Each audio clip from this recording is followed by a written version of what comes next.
I welcome to all at the YouTube channel GS 365 and this is Komal Chaudhary. Without any single second delay, I will start my session that is related to our current affairs with MCQ format. बिना देरी करते हुए आज का session start करेंगे। आज का session हमारा करंट अफेयर्स का है, जहां हम हर रोज कवर करते हैं current affairs in MCQ format. मैं कई बार बात कर चुका हूं इस चीज को लेकर कि इस प्लेलिस्ट का या इस सेशन का क्या पर्पस है, क्यों हम ये सेशन कराते हैं, जबकि हम करंट अफेयर्स का अलग सेशन भी क्या करते हैं, ऑर्गेनाइज करते हैं। इससे आपको मल्टीपल फायदे हो जाते हैं। फर्स्ट, एक प्रैक्टिस सेट का सेशन हो जाता है कि आप करंट अफेयर्स के क्वेश्चन किस तरीके से प्रैक्टिस करते हैं। नंबर 2, आप सभी को पता चल जाता है कि एग्जाम में क्वेश्चन किस तरीके से फॉर्म होके आता है।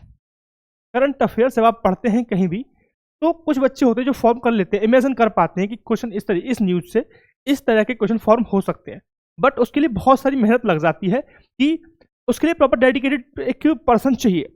वो एनालाइज करे प्रीवियस ईयर के क्वेश्चंस कि किस तरह से प्रीवियस ईयर में हमारे सेगमेंट से, इस सेगमेंट से क्वेश्चन लिए गए हैं। यानी कि सपोज ये न्यूज आया था, इस न्यूज से किस तरह से क्वेश्चन फॉर्म हुआ। ठीक, तो जो स्टूडेंट होता है, स्टूडेंट वो सब चीजें नहीं कर पाता है। इसी समस्या को सॉल्व करने के लिए हमने स्टार्ट की है, GS 365 ने स्टार्ट किया है current affairs with MCQ, so that आपको इस चीज का बेनिफिट मिलता रहे, आपको पता चले कि इस न्यूज से किस तरह से क्वेश्चन फॉर्म होते हैं। जो क्वेश्चन हम यहाँ से अटेम्प्ट करते हैं उसमें नंबर ऑफ क्वेश्चन ऐसे होते होंगे जो न्यूज आप किसी और रिसोर्सेज से कर लेते होंगे कंप्लीट, बट फिर भी आप क्वेश्चन अटेम्प्ट करने में डिफिकल्टी फेस करेंगे।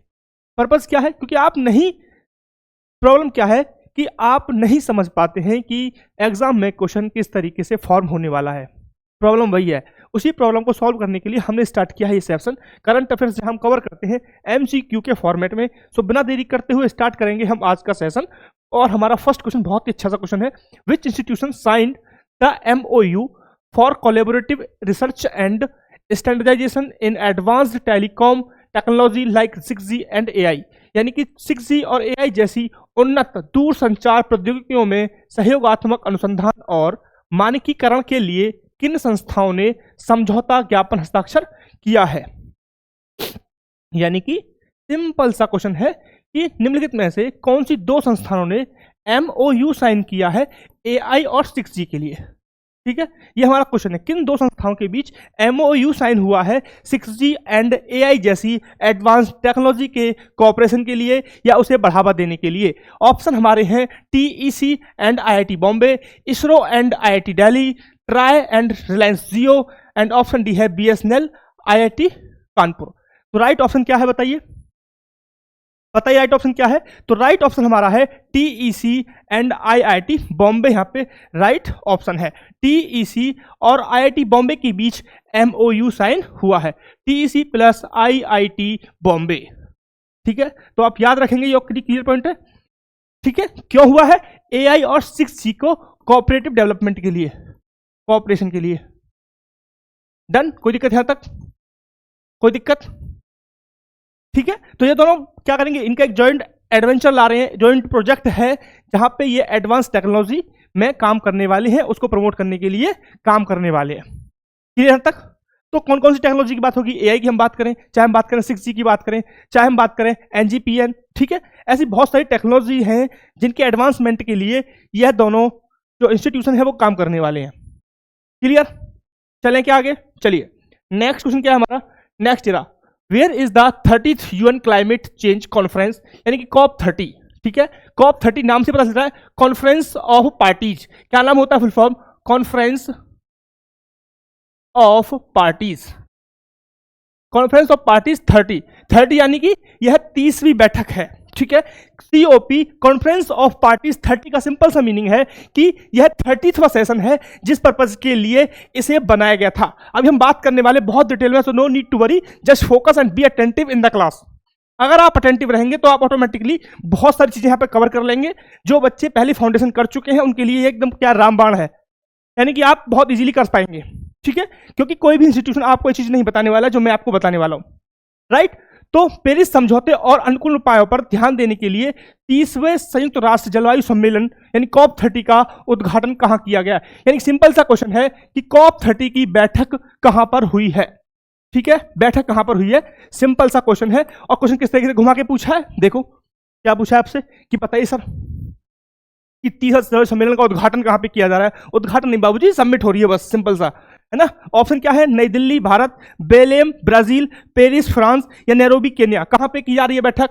तो सिंपल सा ऑप्शन हमारे यहाँ पे राइट हो जाता है, ऑप्शन बी। कहाँ पे हो रहा है बेटा? बेलेम ब्राजील। कहाँ पे हो रहा है? बेलेम ब्राजील। ऑप्शन बी यहाँ पे करेक्ट हो जाता है। ठीक है साहब, क्लियर पॉइंट? क्लियर। चलिए बात करते हैं कॉन्फ्रेंस ऑफ पार्टीज को लेकर, थोड़ा सा समझ लेते हैं कि ये कॉन्सेप्ट है क्या। ठीक है, कॉन्फ्रेंस ऑफ पार्टी समझेंगे। सीओपी कब से स्टार्ट हुआ है, क्या है प्रोसेस है, क्यों इसे लाया जा रहा है? ठीक है, अभी 30वां हुआ है। कौन सा सेशन हो रहा है बेटा? 30वां हो रहा है। कहां पे हो रहा है? बेलेम ब्राजील में ये हो रहा है। कहां पे हो रहा है? बेलेम ब्राजील में हो रहा है। 30वां सेशन है। ठीक है, क्लियर पॉइंट तक कोई दिक्कत? कब हो रहा है? कब हो रहा है? डेट आएगी नहीं, बट आप जान सकते हैं 10 नवंबर से, और 10 नवंबर को हुआ था इवेंट, 10 नवंबर को होने वाला इवेंट है ये, यानी कि 10 नवंबर जा चुकी है तो इवेंट हो चुका है। Clear point? ठीक है, इवेंट अभी ऑनगोइंग है। अब बात करेंगे हम कॉन्फ्रेंस ऑफ पार्टीज कब से स्टार्ट हुई। तो इसको स्टार्ट किया गया था, स्टार्ट हुआ है 1995 से, 1995 से इसको प्रारंभ किया गया। इसकी शुरुआत मानी जाती है 1995, जब जलवायु परिवर्तन से निपटने के लिए, जलवायु परिवर्तन की समस्या को समाधान करने के लिए वैश्विक स्तर पर एक सहयोग और नीति निर्माण के रूप में इस प्लेटफॉर्म को स्थापित किया गया था। Clear point? यानी कब से स्टार्ट हुई थी? 1995 में स्टार्ट हुई थी। कहां पे हुआ था सेशन? कहां से स्टार्टिंग मानी जाती है? तो मानी जाती है बर्लिन। बर्लिन कहां की राजधानी है बताओ? कहां से मानी जाती है राजधानी? बर्लिन। बर्लिन से शुरुआत मानी जाती है, और बर्लिन पड़ता है जर्मनी में। कहां पड़ता है जी? जर्मनी में। क्लियर पॉइंट यहां तक? कोई दिक्कत? ऐसा कुछ जो पता नहीं चल रहा हो? रॉकेट साइंस नहीं है कुछ भी। ठीक है, 1995 से स्टार्ट हुई, बर्लिन जर्मनी से माना जाता है। दूसरा 2025 में 30वां सेशन हुआ है। ठीक है, क्यों स्टार्ट किया गया था? जलवायु परिवर्तन की समस्या को निपटने के लिए एक सहयोगात्मक नीति निर्माण किया गया, जिसे बोलते हैं, जिसे एक प्लेटफॉर्म के रूप में हम लाए, किसे बोलते हैं? Corporate conference of parties. Clear? Done. तो इसी में 1992 में एक और एक चीज लाई गई थी, यूएनएफसी।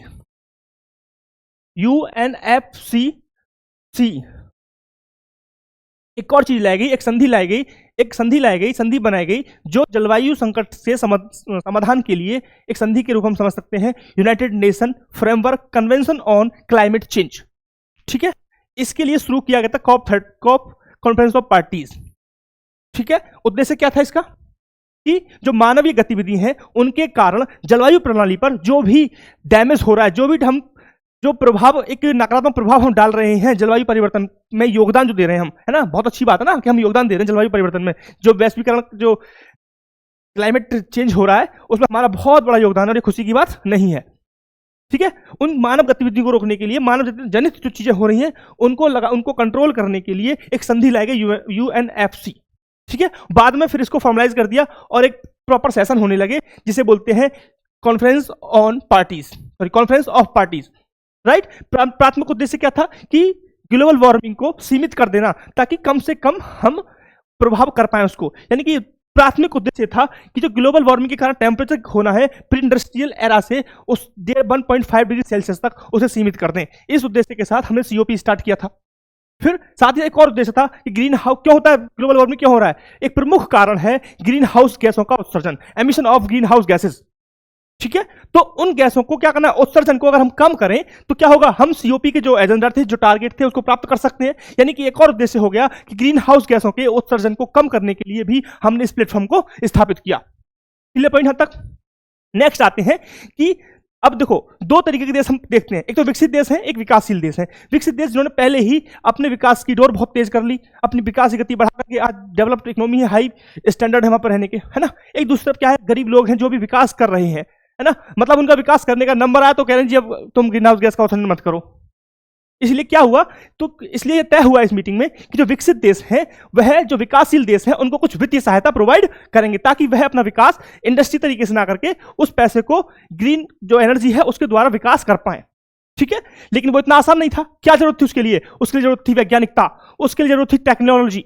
ठीक है, तो यह किया गया कि जो विकसित देश हैं, जो विकसित देश विकासशील देशों के लिए वैज्ञानिक जो तरीके हैं, जो टेक्नोलॉजी है, उसको भी साझा करेंगे। ठीक है, नीतियां और समझौते बनाने के लिए भी इस प्रोग्राम को क्या किया गया, इनिशिएट किया गया। मैं बात कर रहा हूं corporate conference on off parties, COP की हम बात कर रहे हैं। तो प्राथमिक उद्देश्य क्या हो गए कि ग्लोबल वार्मिंग को कंट्रोल करना, ग्रीन हाउस गैसों के उत्सर्जन को कम करना। थर्ड क्या करना था कि विकासशील देशों को विकसित देशों को विकासशील देशों के लिए जलवायु से संबंधित वित्त प्रदान करना, साथ ही साथ टेक्नोलॉजी, साथ ही साथ वैज्ञानिकता जैसी जानकारी को भी साझा करना। ये उद्देश्य के साथ हमने स्टार्ट किया conference of parties. I hope कि क्लियर हो गया होगा कि सीओपी का क्या पूरा सिस्टम था, राइट। चलें आगे, चलिए नेक्स्ट क्या हमारा नेक्स्ट क्वेश्चन है, which command of Indian air force organize the first ever full scale air show in Guwahati on November 9। यानी कि भारतीय वायुसेना की किस कमान ने नवंबर को गुवाहाटी में पहली बार पूर्ण पैमाने पर एयर शो का आयोजन किया, बताइए। तो सिंपल सा क्वेश्चन है, एयरफोर्स रिलेटेड है। 9 नवंबर को एक शो हुआ, एयर शो, ठीक है, पहली बार ऐसा हुआ है। और भारतीय वायुसेना की किस कमान ने किया?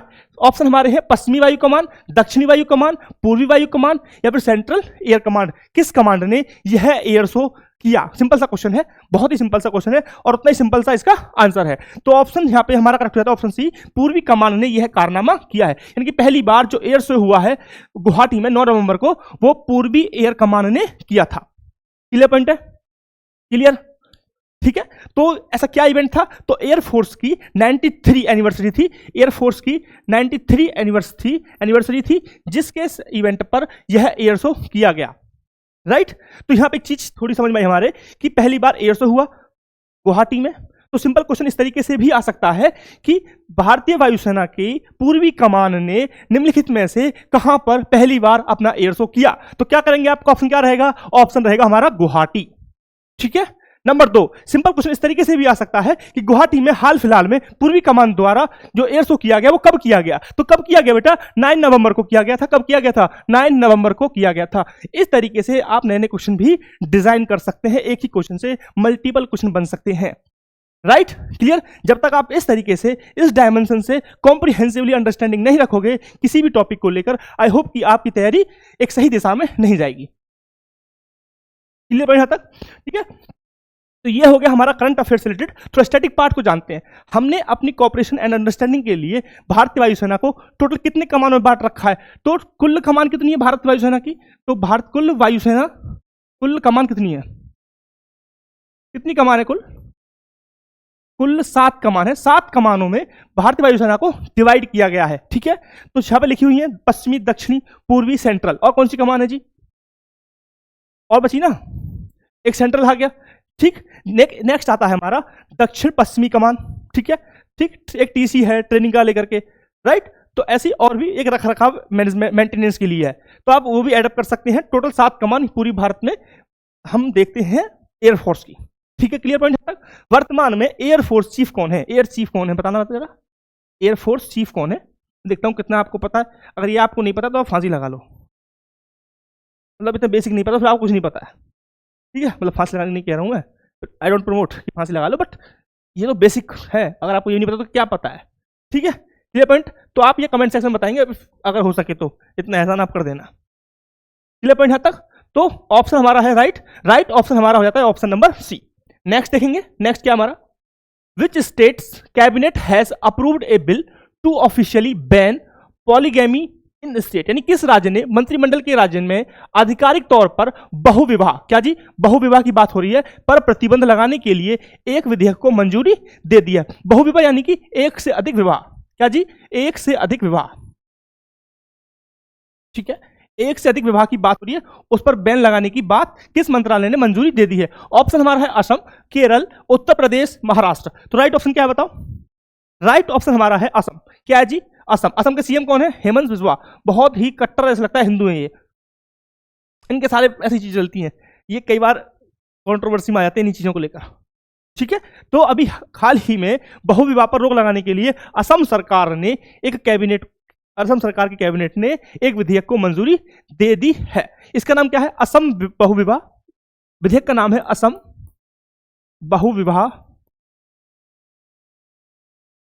बहुविवाह निषेध अधिनियम 2025। क्या है जी नाम आपको दिख गया, ठीक है। Clear point. इसका उद्देश्य क्या है? उद्देश्य सिंपल सा है कि राज्य में जो बहुविवाह प्रथा चली हुई है उसको समाप्त करना है, और यह कानूनी रूप से एक से अधिक विवाह को प्रतिबंधित करता है। साथ ही साथ यह प्रोविजन करता है कि महिलाओं को मुआवजा देने का प्रावधान भी हो। ठीक है, यानी कि इसमें क्या है, एक से अधिक विवाह आप नहीं कर सकते, वो प्रतिबंधित है कानूनी रूप से। दूसरा क्या डाला गया है कि पीड़ित महिलाओं को मुआवजा देने का प्रावधान भी इसमें है। Clear point. ठीक है, यानी कि सिंपल सी बात है कि कोई भी व्यक्ति नया विवाह नहीं कर सकता जब तक वह पूर्णतः पुराने विवाह से कानूनी रूप से, ठीक है, पुराना विवाह है उसे कानूनी रूप से समाप्त ना किया जाए। यानी कि ऐसा नहीं कि पंचायत में बैठे और बोल दीजिए हम अलग अलग हो, नहीं, कानूनी रूप से कोर्ट जाइए, प्रॉपर डाइवोर्स लीजिए, देन आप नया शादी कर सकते हैं। ठीक है, ऐसा नहीं होगा कि पंचायत में जाकर बैठ गए और पैसे ले लिए और काम खत्म, उसे नहीं माना जाएगा। ठीक है, क्लियर। और अगर आप दोषी पाए जाते हैं तो 7 साल की सजा होगी, कठोर कारावास का उपाय इनमें इन्होंने कर दिया है। Clear point, done. ठीक है, चले आगे। तो ऑप्शन क्या है बेटा? ऑप्शन हमारा यहां पे करेक्ट हो जाता है। चले आगे जी। नेक्स्ट क्या है? Which Indian shooter became the first individual pistol shooter to win a medal at the ISSF world championship in Olympic event? यानी कौन सा भारतीय निशानेबाज ओलंपिक आयोजन में ISSF विश्व चैंपियनशिप में पदक जीतने वाला पहला? सबसे इंपॉर्टेंट चीज यहां पे हो जाती है, पहली कोई चीज होती है तो वो इतिहास बन जाता है। ठीक है, पहला व्यक्तिगत पिस्टल शूटर बन गया है सौरभ चौधरी, जीतू राय, अनीस भानवाला या फिर अभिनव बिंद्रा। ठीक है जी, राइट ऑप्शन आप बता दीजिए, राइट ऑप्शन क्या है? सिंपल सा क्वेश्चन है कि ओलंपिक इवेंट है, उस इवेंट में, विश्व चैंपियनशिप इवेंट में पहला व्यक्तिगत इंडिविजुअल शूटर कौन है? Pistol shooter. इसने इतिहास रचा है। मैं फिर से कह रहा हूं, जो चीज पहली बार होती है वो इतिहास बन जाती है, और इतिहास हमेशा याद रखा जाता है, भूला नहीं जाता है। ठीक है, तो ऐसा नहीं है कि आज ये करंट अफेयर्स का ही क्वेश्चन है, ये हिस्ट्री का क्वेश्चन बनेगा और स्टैटिस्टिक्स का एक बहुत इंपॉर्टेंट क्वेश्चन यहाँ पे बन जाएगा ये बाद में। ठीक है, तो सिंपल सा ऑप्शन हमारा है अनीस भानवाला। क्या राइट ऑप्शन है? Option number C, Anish Bhanwala. Anish Bhanwala ने यह कारनामा किया है और उन्होंने यह इतिहास अभी रच दिया है। तो इवेंट कहां पे हो रहा है? एक इंपॉर्टेंट चीज लिख सकते हैं आप, यह इवेंट कहां पे हो रहा है? यह इवेंट हो रहा है मिस्र में। मिस्र में हो रहा है। मिस्र में कहां पे हो रहा है? काहिरा में हो रहा है। मिस्र की राजधानी क्या है? काहिरा।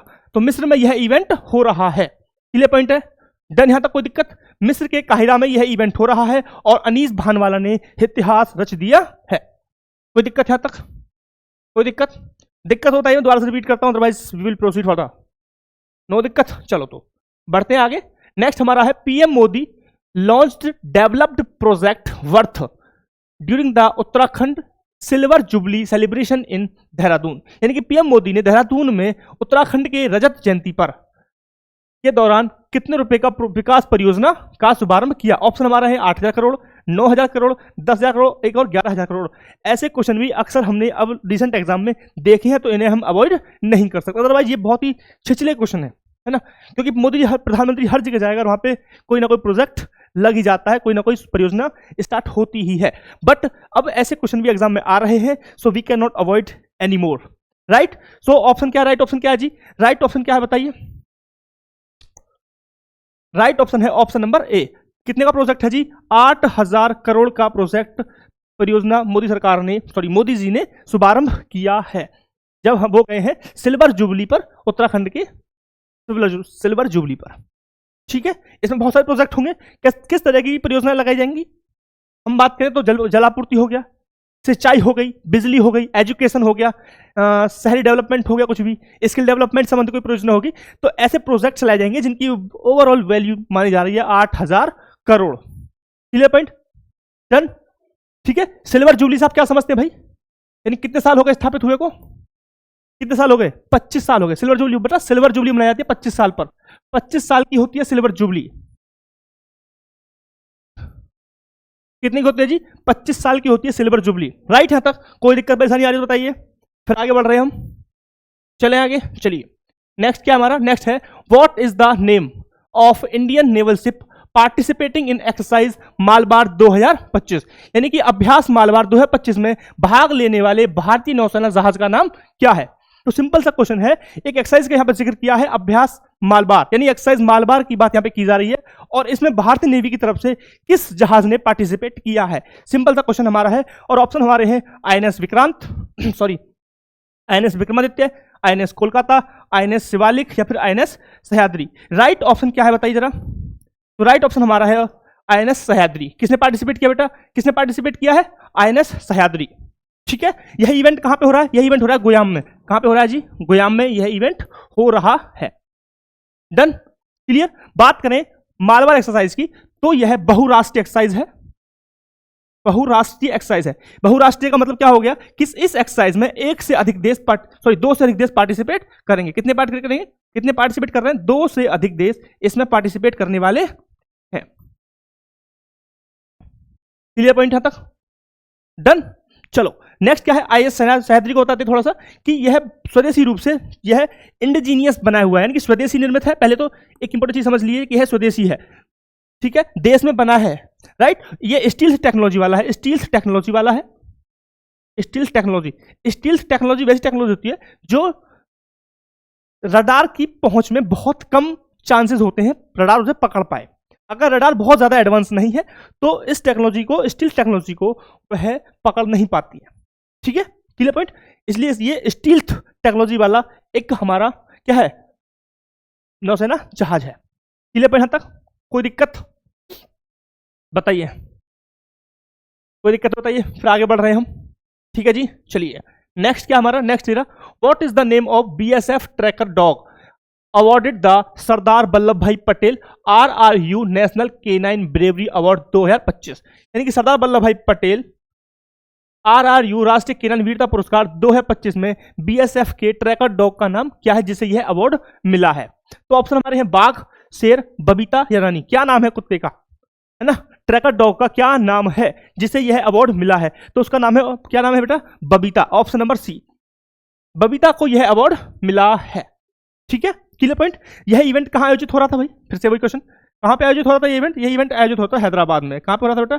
हैदराबाद में यह इवेंट आयोजित हो रहा था। मैं फिर से कह रहा हूं, एक क्वेश्चन से हम कई मल्टीपल क्वेश्चन यहां पे बना सकते हैं। सिंपल क्वेश्चन आ सकता है कि हाल फिलहाल में RRU राष्ट्रीय K9 पुरस्कार 2025 जो हुए हैं वह कहां पर आयोजित किए गए थे? सिंपल सा क्वेश्चन बन गया, हैदराबाद। ठीक है, अवार्ड किसे मिला? बबीता को। बबीता क्या है? एक ट्रैकर डॉग है। क्लियर? किससे जुड़ा हुआ है? BSF से जुड़ा हुआ है। जितने भी मैं बोल रहा हूं वन लाइनर, ये एक अलग क्वेश्चन का रूप ले सकते हैं, अलग क्वेश्चन के रूप में क्या कर सकते हैं? अपने आप को दिख सकते हैं आपको एग्जाम में। तो ऐसा नहीं सिर्फ इस तरह का क्वेश्चन आपको दिखेगा एग्जाम में, एग्जाम में इससे रिलेटेड कुछ भी क्वेश्चन आपको दिख सकता है, but you have to prepare for any possibilities which can be available in exam. So without losing anything, be attentive in the class, because मैं जो बोलता हूं वो बहुत सारी चीजें डायरेक्ट आपको दिखेंगी, मैं बहुत सारी चीजें पैनल पे या बोर्ड पे नहीं लिखता हूं। ठीक है, क्लियर पॉइंट। चलें आगे, चलिए नेक्स्ट क्या हमारा? नेक्स्ट है, which team did India defeat 10-9 to win the 2025 Cognivera international polo cup final? Bharat ने किस टीम को 10-9 से हराकर 2025 में Cognivera international polo cup final जीत लिया है? ठीक है, तो ये हमारा क्वेश्चन स्पोर्ट्स से आया है ना। मैं फिर से कह रहा हूं, एक चीज और फिर से सुन लीजिए कि स्पोर्ट्स से हमारे वनडे एग्जाम्स में क्वेश्चन अक्सर देखे जाते हैं और यहाँ पे पोलो से रिलेटेड क्वेश्चन है। तो अभी भारत ने फाइनल जीता है पोलो का, तो किस टीम को वो हराया है? सिंपल सा क्वेश्चन ये है कि भारत ने किस टीम को हराकर कोनवीरा जो इंटरनेशनल पोलो कप है वह अपने नाम किया है? ऑप्शन हमारे हैं इंग्लैंड, अर्जेंटीना, ऑस्ट्रेलिया, संयुक्त राज्य अमेरिका, USA। ठीक है, तो ऑप्शन हमारा क्या है? ऑप्शन हमारा होगा ऑप्शन नंबर बी, यहाँ पे करेक्ट है। अर्जेंटीना को हराकर भारत ने यह कप अपने नाम किया है। ठीक है, क्लियर पॉइंट है। फिर से वही बात कि यह इवेंट कहां पे हो रहा था? तो भाई इवेंट कहां पे हो रहा था? इवेंट हो रहा था जयपुर में। कहां पे हो रहा था जी? जयपुर में यह इवेंट हो रहा था। कहां पे हो रहा है बेटा? जयपुर कहां पड़ता है? राजस्थान में पड़ता है। अभी तो पता ही होगा एटलीस्ट आपको कि राजस्थान कहां पड़ता है, ये बताने की जरूरत नहीं ना। चले आगे, चलिए नेक्स्ट हमारा है, which ministry has developed the real craft portal? यानी कि किस मंत्रालय ने रियल क्राफ्ट पोर्टल विकसित किया है? ठीक है, तो रियल क्राफ्ट क्या है वो हम देखने वाले हैं, बट पहले आप क्वेश्चन समझिए कि रियल क्राफ्ट किस मंत्रालय ने विकसित किया है। ठीक है जी, कृषि एवं किसान कल्याण मंत्रालय, मत्स्य पालन पशुपालन और डेयरी मंत्रालय। नेक्स्ट हमारा है पर्यावरण वन एवं जलवायु परिवर्तन मंत्रालय। नेक्स्ट हमारा ऑप्शन है वाणिज्य एवं उद्योग मंत्रालय। राइट, तो पहले आप जानेंगे कि ये एक्चुअल में है क्या। तो भारत सरकार ने अभी विशेष आर्थिक जोन में जो EEZ होते हैं, एक्सक्लूसिव इकोनॉमिक जोन, उनमें मत्स्य पालन के मत्स्य पालन के दोहन के लिए एक गाइडलाइन जारी की है, अधिसूचना जारी की है। ठीक है, तो किसके संबंधित है? मत्स्य पालन से संबंधित। मत्स्य पालन से संबंधित तो उसे डील कौन करता है? उसे डील करता है हमारा ministry of fisheries, animal and husbandry and dairy, यानी कि ऑप्शन बी यहां पे करेक्ट हो जाता है। ठीक है, क्लियर पॉइंट यहां तक? इसमें क्या क्या नियम डाले गए हैं?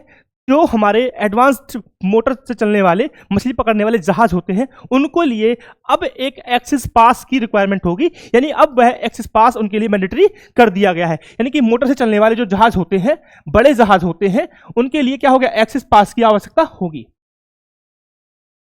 क्या जरूरत होगी? एक्सेस पास मैंडेटरी है, अनिवार्य है, उसको बाईपास आप नहीं कर सकते हैं। ठीक है, क्लियर? तो एक्सेस पास ऑनलाइन रियल क्राफ्ट पोर्टल। ठीक है, तो रियल क्राफ्ट पोर्टल मछली पकड़ने के लिए क्या करना है? आपको पंजीकरण का रजिस्टर करना है और वहां से लाइसेंसिंग लेने के लिए इसका प्रयोग हम करने वाले हैं। इसका प्रयोग किस लिए किया जाएगा? पंजीकरण करने के लिए, यानी कि रजिस्टर करने के लिए, साथ ही साथ लाइसेंसिंग के लिए भी इस पोर्टल का प्रयोग हम करने वाले हैं। ठीक है, क्लियर पॉइंट है? यानी कि रियल क्राफ्ट एक क्या है? एक नेशनल ऑनलाइन प्लेटफॉर्म है जिसे ओपन रिसोर्सेज टेक्नोलॉजी का उपयोग करके डेवलप किया गया है। इससे मत्स्य पालन, पशुपालन या फिर डेयरी मंत्रालय ने क्या किया है? मत्स्य पालन विभाग के द्वारा इसे विकसित किया है। यानी कि इसके द्वारा एक और सिंपल क्वेश्चन आ सकता है कि इसे किसके द्वारा विकसित किया गया है? क्या था हमारा? मत्स्य पालन। यहां पे क्या लगाया हमने कि जी मत्स्य किसने किया है? मत्स्य पालन, पशुपालन एवं डेयरी मंत्रालय ने किया है। बट इसके अंदर एक विभाग है। कौन सा विभाग है? मत्स्य पालन विभाग। कौन सा जी? मत्स्य पालन विभाग। किसके द्वारा किया गया? मत्स्य पालन विभाग के द्वारा इसको डेवलप किया गया है। ठीक है, क्लियर पॉइंट? डन। यानी पोर्टल क्या करेगा? मछली पकड़ने वाले जहाज का रजिस्टर करेगा, लाइसेंसिंग करेगा, साथ ही साथ उन पर क्या करेगा? थोड़ा नियंत्रण भी रखेगा। और यह एक क्या है? वेबसाइट आधारित नागरिकों के अनुकूल एक क्या है? सेवा प्रदान करता रहेगा ये पोर्टल। क्लियर पॉइंट यहां तक? कोई दिक्कत? कोई दिक्कत नहीं तो हम चले आगे, अदरवाइज हम रुक सकते हैं। चलें आगे, पक्का? चलो नेक्स्ट क्या हमारा? आइए नेक्स्ट पर। नेक्स्ट हमारा क्या है? Koraga tribe is mainly found in which state, यानी कोरगा जनजाति मुख्य रूप से किन राज्यों में पाई जाती है? ठीक है, तो सिंपल सा क्वेश्चन किससे रिलेटेड है? हमारा क्वेश्चन रिलेटेड है कोरगा जनजाति से। वह कहां पाई जाती है? मतलब बेसिक टू बेसिक क्वेश्चन है। ठीक है, ऑप्शन क्या है? बिहार और झारखंड, कर्नाटक, केरला, आंध्र प्रदेश, उड़ीसा, उत्तराखंड या फिर हिमाचल प्रदेश। ठीक है, तो कहां पाया जाता है बताइए? कोरगा जनजाति पाई जाती है कर्नाटका और केरल में पाई जाती है कोरगा जनजाति। तो ऑप्शन बी हमारे यहां पे राइट हो जाता है कि कर्नाटक और केरल में कोरगा जनजाति पाई जाती है। क्लियर पॉइंट है? क्लियर? ठीक है, तो भाई सिंपल सा मुझे बताइए कि ऐसे तो बहुत सारी जनजाति है, मैंने यही क्वेश्चन क्यों लिया है ना? क्यों लिया क्वेश्चन? क्योंकि हाल ही में मैंगलोर यूनिवर्सिटी और येनेपोया यूनिवर्सिटी ने एक क्या किया है? शोध की है जहां पर कोरगा जनजाति के पूर्वजों के लिए पूर्वज के स्रोतों की खोज की है, जो जिनका यह माना जा रहा है कि उनका संबंध सिंधु घाटी सभ्यता से था। इस कारण यह न्यूज में है। क्लियर पॉइंट है तक? तो न्यूज में है तो वो ऑटोमेटिक क्या है? आपके एग्जाम के पॉइंट ऑफ व्यू से इंपोर्टेंट हो जाती है। क्लियर? दूसरा एक इंपॉर्टेंट फैक्ट समझ लीजिए, इनकी ओवरऑल जनसंख्या बहुत कम है। कितनी आबादी है? कुल 1582 लोग बचे हैं, जो अकॉर्डिंग टू 2011 की जनगणना के अनुसार हम बात कर रहे हैं। नया आएगा तो अपडेट कर दिया जाएगा। क्लियर पॉइंट आता? Clear point? कोई दिक्कत यहां तक? चलें आगे। चलिए नेक्स्ट हमारा है कि Christmas island that was recently seen in news, it located in which ocean, यानी क्रिसमस द्वीप जिसे हाल ही में समाचारों में देखा गया है, किस महासागर में स्थित है? बताइए। यहां पे सिंपल सा क्वेश्चन है, एक लोकेशन बेस्ड क्वेश्चन है और बिल्कुल मतलब मैप धड़ल्ले से देख रहे हो तो आपको दिख जाएगा। ठीक है, न्यूज में है तो आपको अटेंटिव रहना है, आपको न्यूज कवर करना है, तो आपको ये ध्यान रखना है कि इस तरह के क्वेश्चन भी फॉर्म हो सकते हैं। ठीक है, तो क्रिसमस द्वीप से रिलेटेड है, कहां पे पाया जाता है? ऑप्शन हमारे हैं उत्तरी अटलांटिक महासागर, दक्षिण अटलांटिक महासागर, प्रशांत महासागर या फिर हिंद महासागर। राइट ऑप्शन क्या है? राइट ऑप्शन है हिंद महासागर। Option D is the correct answer for this question, यानी कि इंडियन ओशन में यह द्वीप पाया जाता है। ठीक है, क्लियर पॉइंट है? डन। न्यूज में क्यों है? क्यों आ गया जी न्यूज में? तो गूगल ने क्या किया है? गूगल ने हिंद महासागर में जो क्रिसमस द्वीप है यहां पर एक एआई सेंटर खोलने की बात की है। एआई सेंटर खोलने की यहां पे बात की है, यानी कि एआई सेंटर खोलने का प्लान है यहां पर। किसका? गूगल का। किसका जी? गूगल का। इस कारण यह न्यूज में है और आपके डिस्प्ले पर दिख रहा है। Clear point? डन। तो यह क्या है? हिंद महासागर में पड़ने वाला द्वीप है, इससे अलग इससे बाद कोई इंफॉर्मेशन रिक्वायरमेंट नहीं है। डन।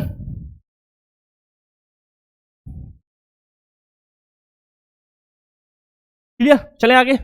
चलिए नेक्स्ट है हमारा, नेक्स्ट है the Fujian aircraft carrier was recently inducted by which country's navy.